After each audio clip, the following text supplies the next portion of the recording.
Okay lang sa inyong kanta ko? Yung sige. Marami rin kasi tayong ginagawa kaya halos hindi rin tayo makagalaw ng para mag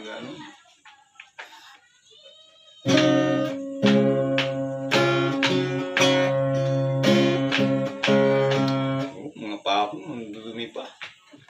Pero may linis na ako mamaya.